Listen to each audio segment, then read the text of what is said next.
All right, now we'll get into the Cold War. Okay, so. So, this piece, whoa. Okay. This piece is a really seminal piece in the history of repertoire. And for those of you who are not familiar with it, it's really important to understand the context and the story for the piece to really have an impact and make sense. Let me give a little bit of a background to understand. So when World War II ended, of course, you have the US and Soviets as victors. Stalin, who was, I won't say president, he was the, ruler at the time, he asked Shostakovich to compose a symphony to commemorate the victory of the Soviet Union. And that Symphony number 9, instead of composing something that was big and grand and celebrating Soviet ideals, the Ninth Symphony was actually almost comical and quirky in nature, and definitely not something befitting of the Soviet communist ideals. Stalin was so upset at this that he actually had an article written in the sort of public journals denouncing Shostakovich and the piece. And this is a big deal because at the time, as you know, for Stalin, if you're not in his good stead, there was a lot of disappearing happening, meaning people would come and black car would come in the middle of the night, take you away, put you into the gulag, and your family, friends, they would just never see you again. That was very, very common during the period of Stalin's rule.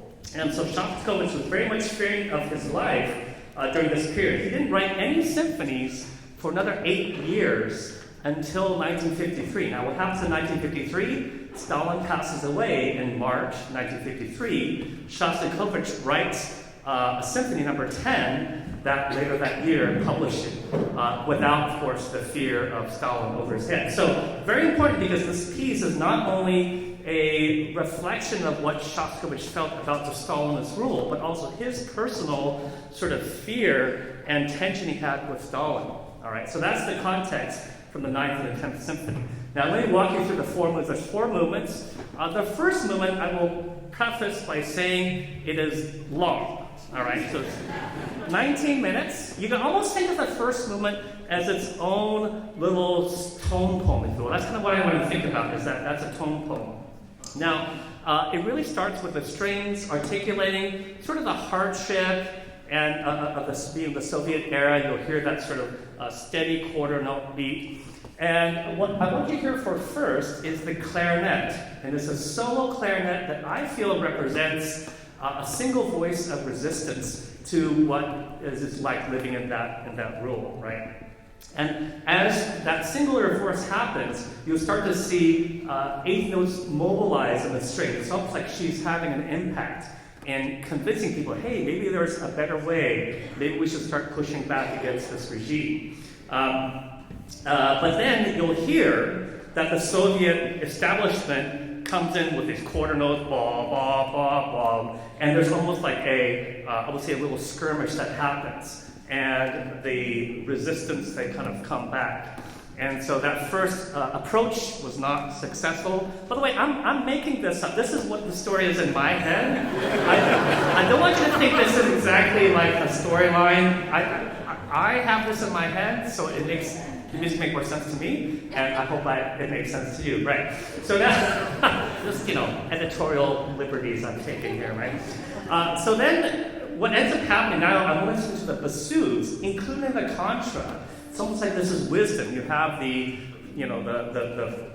older experienced folks are like, hey, that didn't work, but maybe there'd be another time, and don't lose hope and things like that. So you'll hear the clarinet come out again as another leader, but now she's going to mobilize some other leaders. You'll hear the flute come in with a line, other woodwinds kind of mobilizing. All of a sudden, there is a sort of a bigger uprising, if you will, and you'll hear a pretty big battle happen between the common people and the Soviet Union. But there's no victor. You'll kind of come down, and I want you to be listening for a few of these sort of hopeful chords. One happens in the midst of the big brass section. There's this one chord that sounds optimistic, and then it goes back into a bit of the cacophony.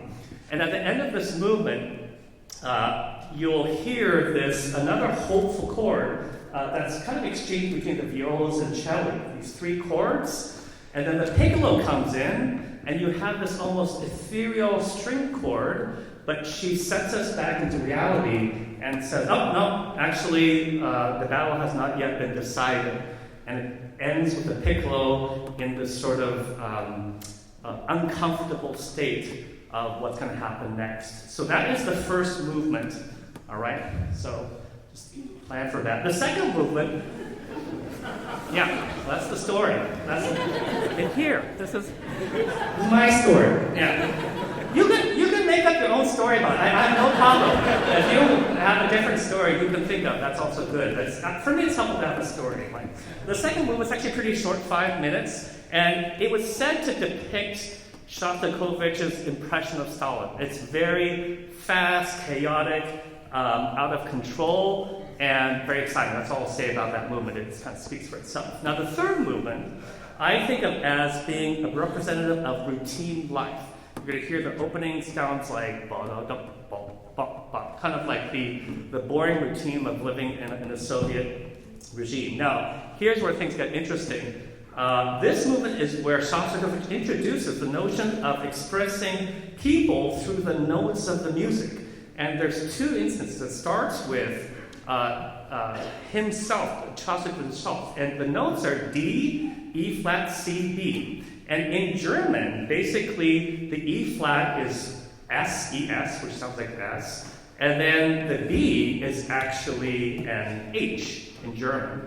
And so that actually spells D-S-C-H, which is Dmitri Shostakovich's initials, spelled out in the first letters of German. So whenever you hear this tone, da da da da da da da da, that is basically him sort of saying, this is me, if you will. The second person that gets introduced in this piece is, you'll hear the strings, the cello basses ascend, and the first major horn solo just is Elmira. And if you combine the notes and do, re, mi, fa, sol, la, ti, do, it actually spells Elmira. And this is a friend of his whom he had a secret crush on, but never acted on it. So fellas, just, swipe right, it's okay. No, Johnny, man, you got to do more than that. You got to do more than that. You're going to approach things. So he never approached her, never asked her on a date. They just stayed as friends and things like that. But he wrote about her as a secret sort of message in this particular movement. I do think it's funny that it is Elmira. If her name was like Anne, it would be a ba ba ba. That'd be very boring. Can't really work with that. Or if it's like Jacqueline, that'd be very complicated, right? So Elmira, 6 letters. Da da da da da da. It's actually a pretty good name. So maybe that was a factor in him choosing her. A very musical name. Did you know Elmira? So as we go through this movement, I want you to be thinking about, in my mind, almost him imagining what it would be like to be in a relationship with her. You'll hear this part go dum dum dum dum dum dum dum dum dum dum. It's almost like a little bit of a happy, dreamy sequence, But then it starts to get very tumultuous. And in my mind, I think that's him sort of recognizing that you have this fantasy world, but the fact that he's still living under this oppressive Stalin, tension that he had as a result of the Ninth Symphony. So you'll hear a lot of that turmoil. At the very end, you'll hear of the movement a horn section, not the horn section, the horn solo stating one last time Elmira, and then the piccolo states the Shostakovich thing. Da, da, da, da.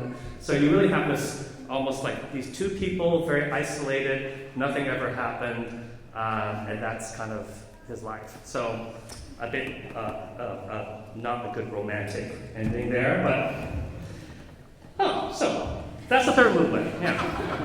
Now the last movement starts with a slow introduction, and then it goes into a lively, festive sort of sound. And you start to think, oh, wait a minute, is that Stalin, is that Soviet regime still part of the mix here?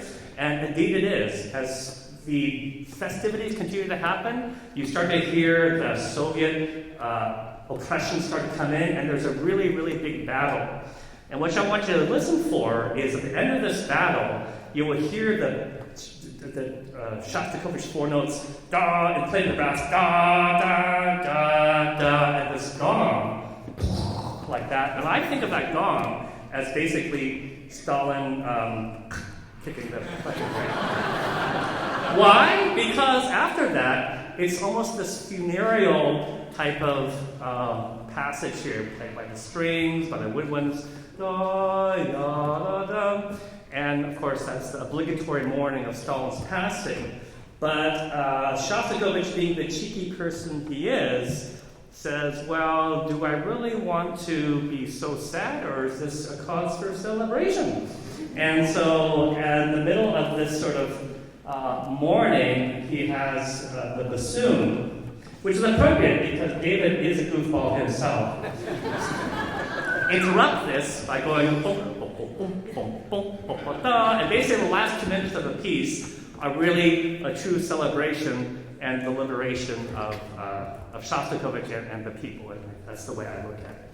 So, and all this, of course, is only possible to be written because Stalin isn't alive. You can imagine if this was there when he was, still there, for sure Shostakovich would have a big problem. So that is the, sorry, I know that wasn't particularly funny, but I really want you to understand that. Now, that's all I have to say, actually. That's the end of my notes. So I hope you enjoyed Shostakovich's Symphony No. 10. Thank you so much.